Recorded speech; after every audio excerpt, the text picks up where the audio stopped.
so crazy. Literally, there's stuff everywhere, as you can see. I'm getting summoned. Okay.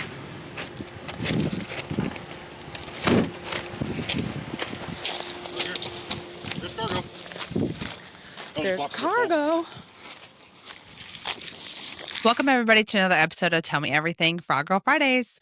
Oh my God, I'm so excited for this episode. If you've not heard me talking about this at all the different conferences I've been out, because I've been on the road here quite a bit. This one is about the California Highway Patrol ride-along that I got to do with the Cargo Theft Task Force. So amazing doing this. What an amazing, amazing experience. If you have not done a ride-along before, it is eye-opening at the amount of work that these guys do, for the amount of pay that they do. I think a lot of people in the industry feel like the police don't really care about what we're going through as far as cargo theft. I've definitely had experiences where I've made phone calls into different precincts. Maybe they're just not educated on cargo theft enough to know what I was talking about, but they would be like, "Oh, where's the freight now?" And I would see it tracking and be like, "Oh, it's here." And they're like, "Oh, we'll call them." I'm like, I can't call every precinct that's they're driving past. Like, that's not how this works. So it's awesome to have California Highway Patrol. So they have their own task force, Cargo Theft Task Force. Look at what they even gave me. Hold on, let's see if I can show this. Do you guys see that? Hold on. What? I got my own little button with their cool thing. This is so cool. Okay. Anyways, so got to do a ride along with them. Amazing experience. And we'll kind of jump into everything. So whenever I was meeting with them, I'm like, "Hey, I'm coming out there to California. I'm going for the Cargo Theft Summit, and I'm going to do another recap on that coming up soon in future episodes." But I was there for the Cargo Theft Summit there with Travelers and CargoNet that they put on. And I was like, "Hey, I'm coming out there. Let's meet up." And so it was funny when I got there. They're like, "We tried really hard to have a warehouse bus for you." And it was a pretty decent sized one that they got. But they're like, they're about to move the freight. We couldn't wait an extra week. So we had to do it. So then they were like, "We're going to take you out on the rail lines," which honestly, I'm really thankful that this is how it went down, because I did not understand the severity of rail theft. This is, I think, something that's really not even talked about. As much as I know about cargo theft, I didn't even understand the severity of rail theft. Like I said, it's definitely not talked on enough. So I'm excited to share this with you guys, go through all the stuff. All right, California Highway Patrol Cargo Theft Task Force. I have contact information. If something is happening to you guys and it's in Southern California, or really any part of California, let me know. I do have several other contacts for different areas and different precincts throughout the U.S. that have their own Cargo Theft Task Force. So excited to jump in it. Let's go.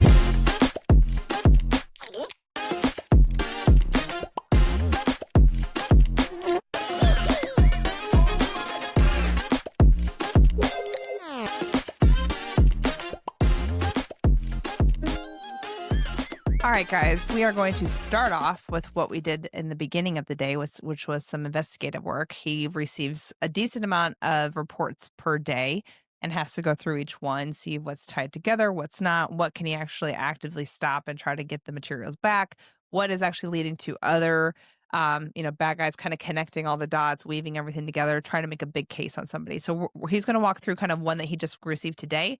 And then we're going to jump into the car and get out on the rails. So excited. Let's go. This copper case that just came through our emails was a load of appeared to be spooled copper wire that was supposed to go from Virginia to New York.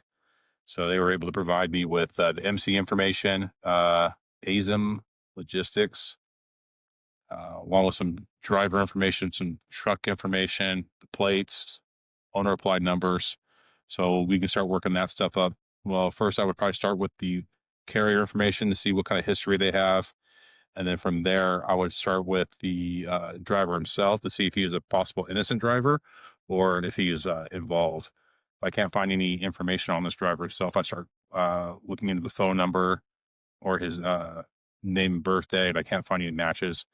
I think it's probably could be a good assumption that it was all fictitious. Right. New York licenses, California licenses are the top two fraudulent IDs. And then with the plates, start trying to match the plates up through license plate readers, see if it's on the same tractor, see if they're swapping plates from tractor to tractor. So if we know this is a white tractor, looks like a Freightliner, Cascadia. So if we start looking at those plates and we start seeing that plate maybe on a red Peterbilt, then we can kind of know that, hey, they're swapping plates, and this was all a straight theft and not so much as a strategic theft. Yeah, and this guy's got the picture of just a piece of paper of the MC on the side, right? Is that what Yeah, that it looks looks like? like it's either a magnet or it's just taped on. It's kind of hard to tell in a small photo. Um, but yeah, just going through all this information, going through the BOL, see if anything was altered on the BOL. But since it's probably all from the shipper itself, it's probably all going to be legit for the BOL stuff. Yeah, so that's $200,000 worth of freight. Wow. Yeah, and the hard thing with obviously with these recyclables and copper is that it's hard for us to ID it. So there's no serial numbers, there's no batch numbers, there's nothing for us to really, if we do happen to come across this, it's hard for us to say like, yeah, this is the exact stolen load. Right. Because a lot of times when they steal this, they're going to repackage it, or they're going to go straight to a recycling location and offload it immediately and get that easy money. Right. So these metals they're really hard to work these cases. You would think the recycling places would be like, is this stolen? So I will get calls periodically from recycling centers. If a shipping company does drop off a load and they kind of recognize some of the packaging, if they haven't changed it out, there'll be a red flag for them. They'll ID the stuff the best they can, send me the information of the carrier that brought it, and they'll do at least their due diligence on trying to make sure that it's not stolen, because these recyclers don't want to get any bad reputations of taking these stolen loads. They want to be as legit as possible. So they'll hit me up periodically. So we just had a scrap load in San Diego where the driver presented the original bill of lading. And when they saw the bill of lading, they knew the company that it was supposed to be delivered to on, I believe it was Pennsylvania. So they contacted the owner, said, hey, there's a driver here with a load that's trying to drop off some scrap iron. Is this yours? And they're like, yeah, it was stolen. 2 truckloads were stolen out of Arizona. And so we were able to do a sting on that and recover that load. Crazy. So that one actually worked out. But, let's pull up that MC in whatever, like if you can pull it up like in the Mike Airport or whatever you want. Gotcha. So. Or you can go DOT in it too. So we have a lower rating on it. Yeah, showing unacceptable. And lots of unsafe driving, low star rating, blocking. Freight validate. Click on freight validate, go down a bit, and then see where it says view status details. Right there, yeah. So they're not compliant. They're using a UPS store for their address, of course. So this was a straight theft. Yeah, using fake info. Mm-hmm. So when I go and dig into this license plate numbers for the tractors and trailers, they're either going to be a stolen trailer that they're using that's probably most likely unreported, right? Or they swapped out the plates off of their unit so that we have a harder time identifying who they actually are. And then usually, I know you were saying earlier that they'll swap plates, and then as soon as they're on the road again, they'll swap again because they know that we're so if they go through a scale facility or they get stopped by law enforcement, they want to present as much real true identity as possible because they don't want to get tagged with another felony of providing false information to a police officer. So what they'll do is, especially the sophisticated ones, they'll just use the magnets or the removable access panels on their cab sides to change the identity from the false to the actual true identity. And so it helps them conceal their identity at the pickup location, and then they have the true identity when they're on the road. So nothing's the wiser to law enforcement. Wild. So this one will be interesting to dive into and see what we can come up with. Yeah, and this one they said that they're moving west through Arizona, crossing over into California. So yeah, we have a lot of recycling centers out here in California.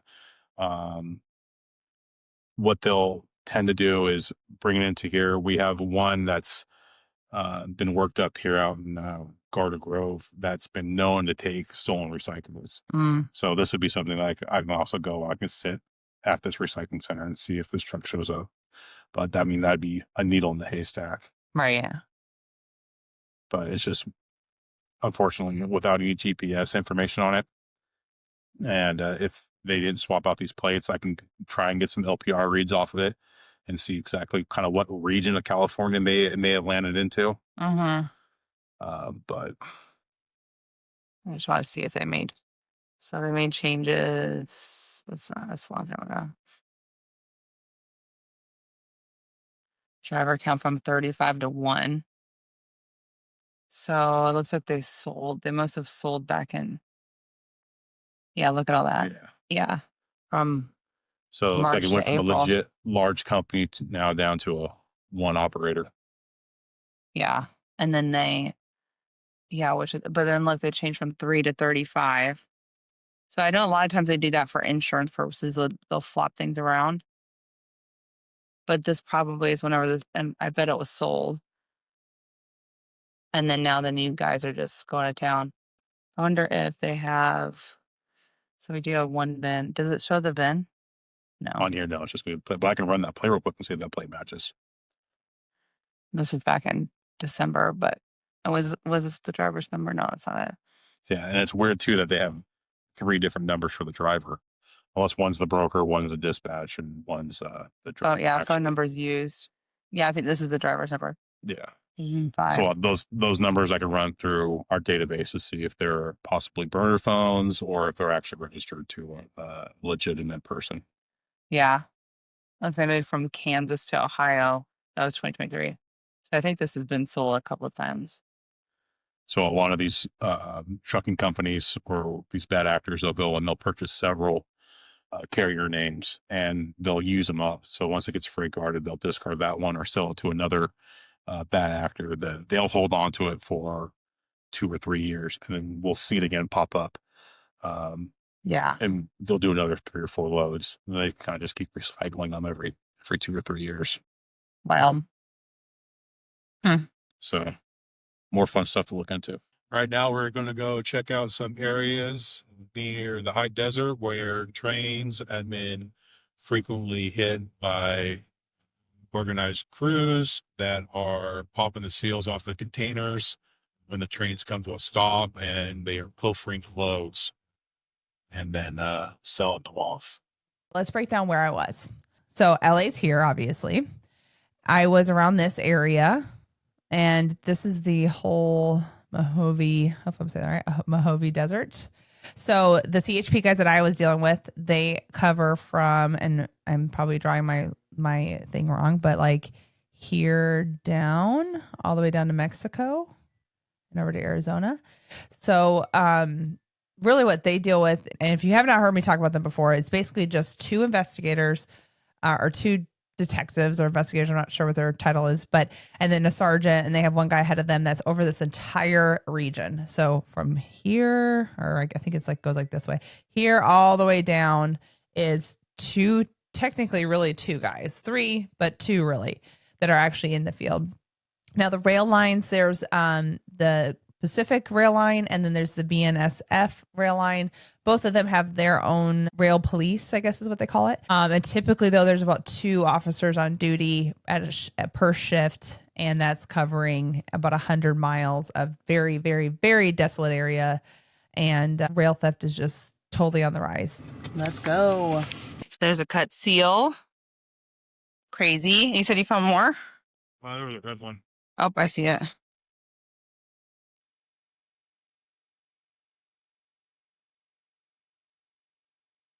So there's a box down there. That's one of the freight shipping containers or boxes. Always has a yellow tape on it. Here's another one.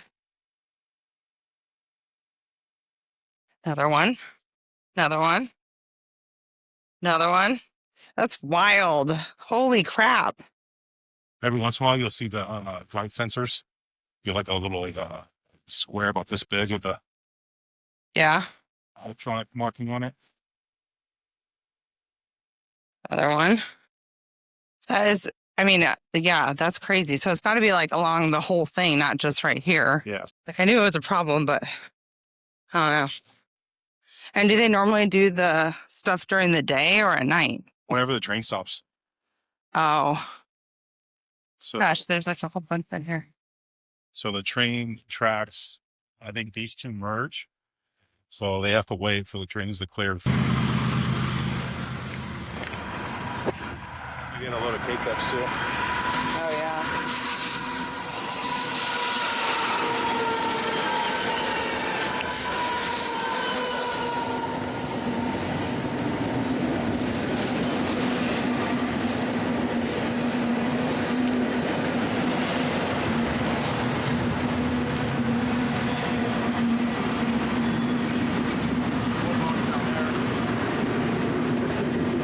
Oh, Milwaukee.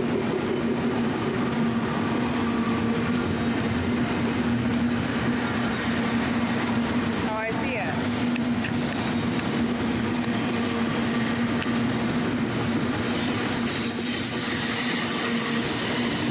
Wow.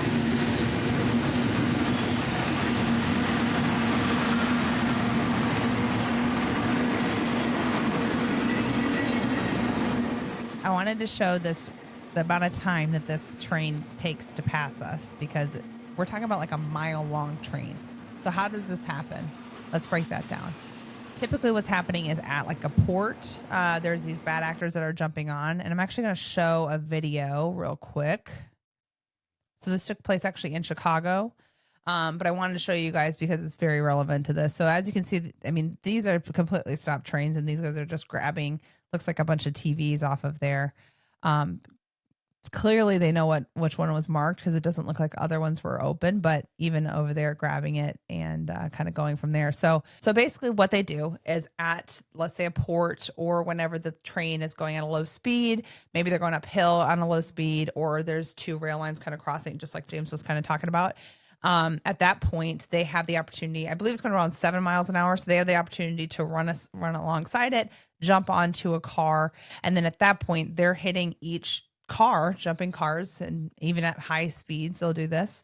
And they will open up seals. They'll cut open. They'll have like the little saw stuff. I'm not naming this right. They'll have the saw thing there to grind off actual like metal or bolt seals. I know that's kind of a question too. Like, why don't people use bolt seals? Well, they're able to take that off too. If there's a will, there's a way. So they are able to, so basically they pop open the doors and they look inside. If they don't like what they see, they'll close it back up and then move on. If they do like what they see, typically they're closing it back up, marking it with a shoelace, and then kind of going about their day. And I'm actually going to show another video here because a lot of people ask, well, what is the rail lines doing about this? Because this is obviously a huge issue. So as you can see here, they have these cameras up, right?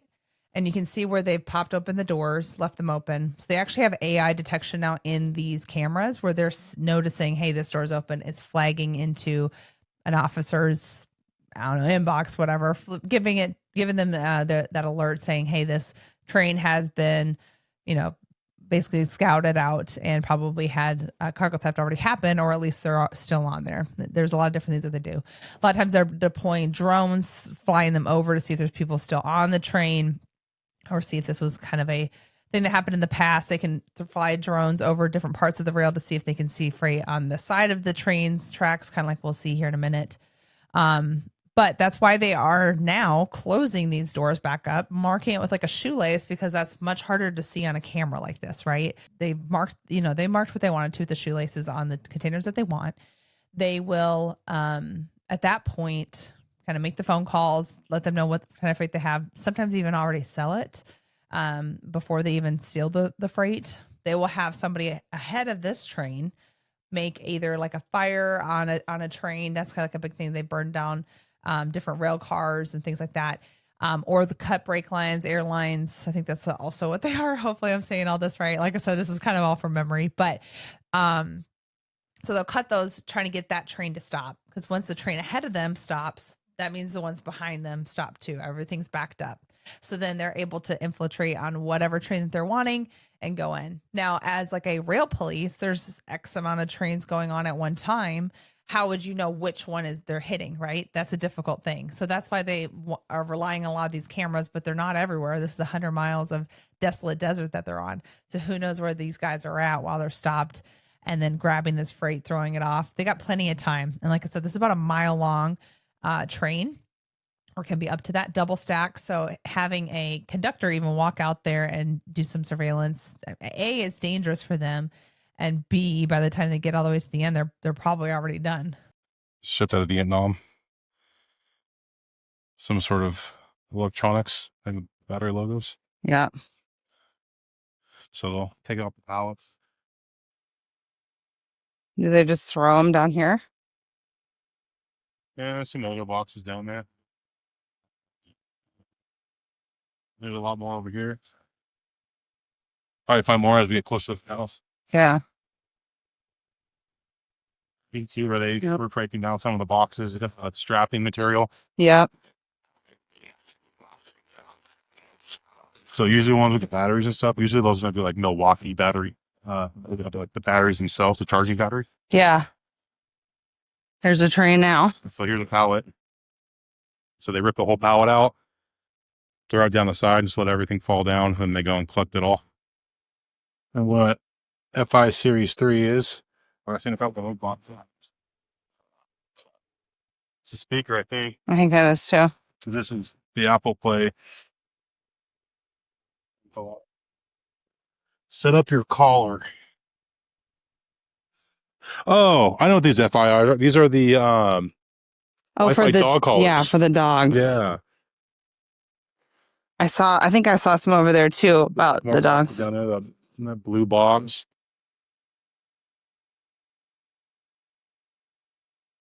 They can see all the boot marks. Mm-hmm. Yep. Yeah, that's not homeless people. They're not wearing boots. It is funny when we're not here. And you do see the homeless people and they're rocking brand new Nikes or brand new Hokas. Right. Because they got them off the train.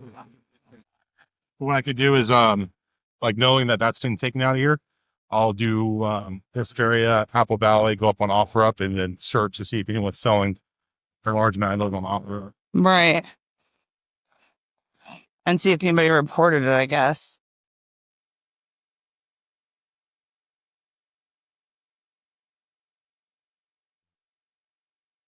Yeah, because that's like a decent amount. So basically, like even while it's moving, they're throwing stuff too, or how is it everywhere? They will on the other spot where I showed you when we're going up the hill. Yeah. That sometimes they'll do it while it's moving, but the only thing is that when they throw it off while it's moving, it doesn't damage a lot of the product.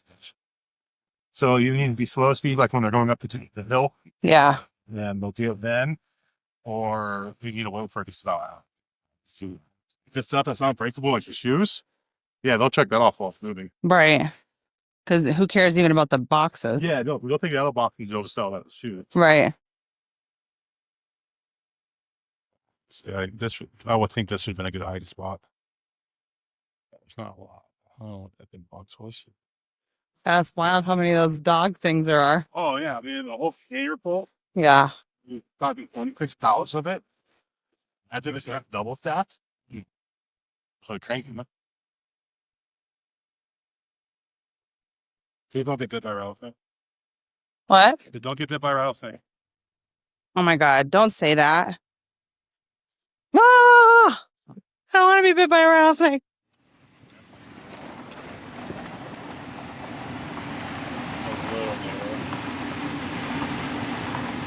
That's more sleepwear, yeah.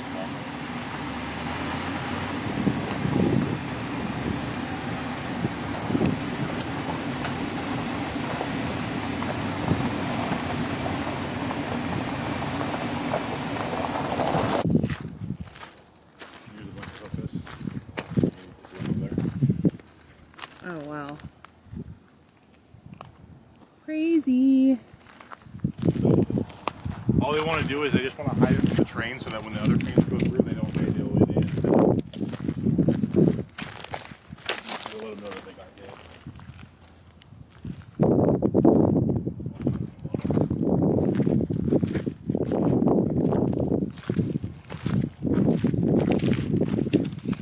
Wow.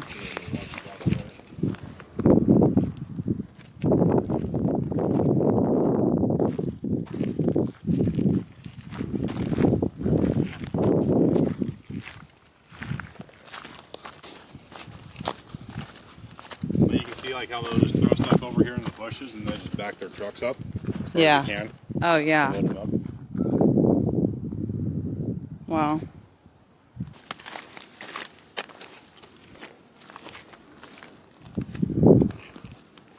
Pallet they broke down, a couple pallets.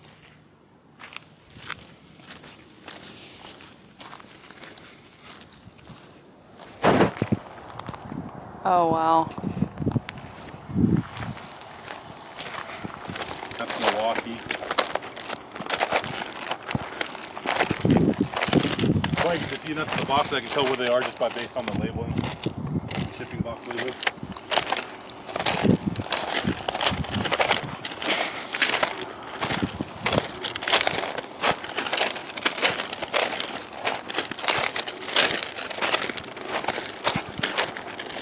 So you can see that big pile of boxes right there. Yeah. We might, if we drive down there, we might be able to find some more cargo in there.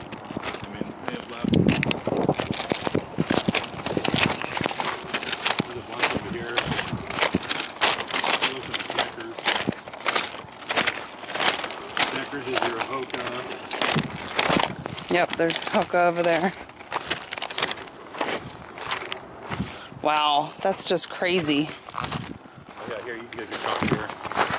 Just throw the boxes and just throw it down with the pallets. That is just Shrink wrap. crazy. More boxes over there, they stacked up. Old pallet over there from a while ago. Can't just go see what that is over there. Wait a bit.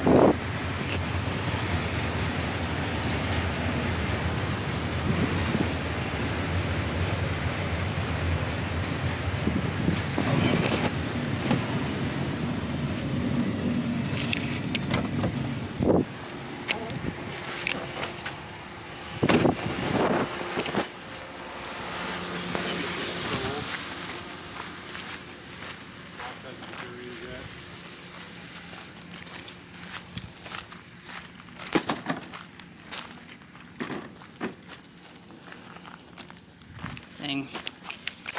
It's crazy.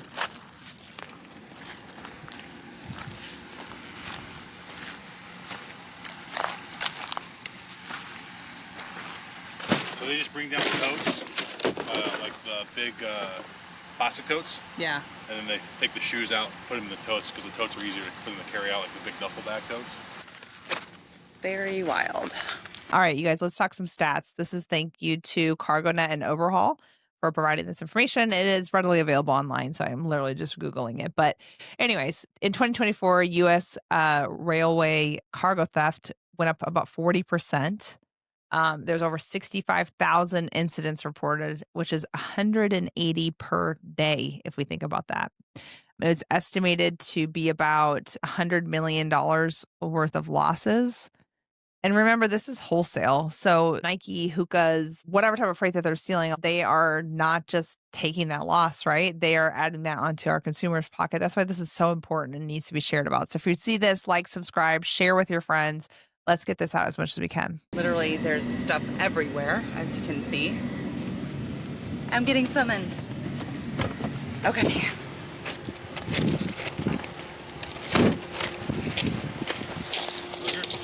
There's cargo. There's cargo.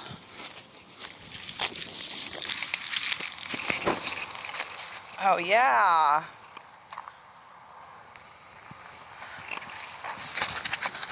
So we'll bring these back, give them back to Debbie.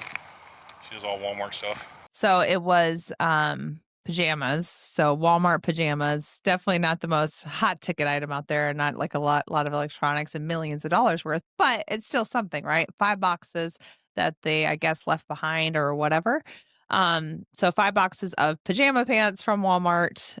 So this was turned back into the BNSF police there. And as you can see here, we turned that back in. And so they were able to at least say that they got the loss. I don't know for sure what happens at that point, whether they kind of write it off, because obviously there's a whole load stolen of this. This isn't just all the freight that they found. So they did take a good amount of it.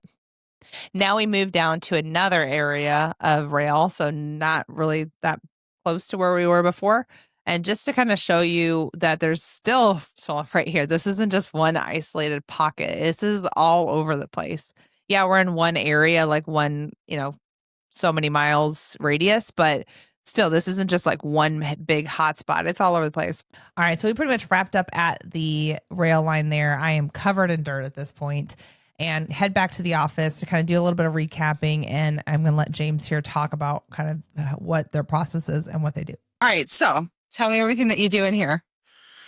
All right, so pretty much we have our case files we get as we do our case studies. So each one of these will have one of our cases that we're working. I have currently 5 of them here.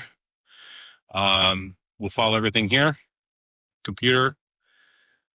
We can go through all our law enforcement access abilities as far as running plates, looking up carrier information, verifying driver licenses, and searching vehicles and finding registered owners. Kind of getting your homework done before, because prior to us going out there, as you guys were looking for the house of like the place that we saw, the house of Yes. the tracks. So you were trying to look up who the guy was and find his ID, so you knew what to look for. Yeah, so we try to get a little background history as much as we can before we go out to a specific location, just for safety concerns. We want to know if they have any kind of criminal history, kind of know what we're walking into before we get to that location. Yeah. So it's always nice to get an aerial photo, either Google Maps or something along those lines, to where we can kind of see a layout of the land, kind of how we did with the train tracks. We can see where the train tracks run in coordinates with where the property line was, and maybe look for avenues of ingress or egress to where they might be offloading the cargo. And then you do like your investigative work. So basically you'll take different cases that you get from like CargoNet and then kind of piece everything together too. So try to find. Yeah, CargoNet is a great tool for us. We're able to kind of correlate different thefts to a specific driver or a specific carrier, and kind of make a small case into a big case. So if we can tie a lot of these cases together, we might be able to get something a little more worthwhile that we can present to a district attorney, to where we can actually get a decent filing on one of the. Yeah, because most of the time they're definitely not just doing one thing; they're doing a lot. No, there's never one and done. It's always they get a taste of it and they like what they get. It's a good reward for them as far as the risk versus how much they can get off of a specific load. So they just keep going and going, and then usually they have big rings that they're all working together, and then you guys try to find them. And so we try to start with the drivers and then work our way up. So either drivers are going to have someone that's in charge of them, or it's the drivers that are the sole conspirators or bad actors, and they're just peddling all the cargo themselves out to these fenced locations, either a mom and pop warehouse or a liquidation center. Yeah. Crazy. So it's insane. It doesn't stop, as you witnessed today, with phone calls and emails and lots of phone calls all day long. Yeah. Wild. Busy. Well, thanks for all you do. You guys are killing it here and making a difference. So glad you had fun. I know, right? All right. And then just like that, I thought the show was ended. And he's like, hey, I have something else to show you. I'm like, wait a second. Let's get the camera back out. So here's the next part. So you just pulled this out. Okay. So this was out of one of the tractors that we had stopped that was pulling a stolen trailer. The trailer itself had one carrier name that was already on it that was about to do a pickup.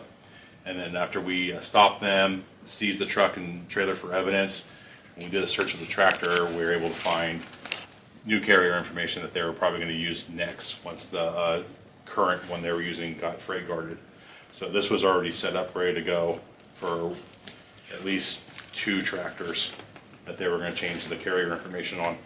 Wow. So just easy things for them to scrape off. Also within the tractor, plates. So they're able to swap the plates out real easy. All they do is just zip tie them to the grill. The ones on the trailer, same thing. It's just a couple screws. Thanks so much for tuning in and watching this episode. I hope you enjoyed everything as much as I did. Such a interesting topic, rail theft. Next week on Frog Girl Friday, we will be recapping our podcast with the California Highway Patrol, because I actually got to send James out to Orlando at the Broker Carrier Summit, and we went through his whole kind of presentation. If you did miss it, hit me up on LinkedIn. I'll be glad to send you our version through my care portal. We have that on our website, with the, as well as it has some information on all the information that you need when you file a report, like kind of their wish list on everything.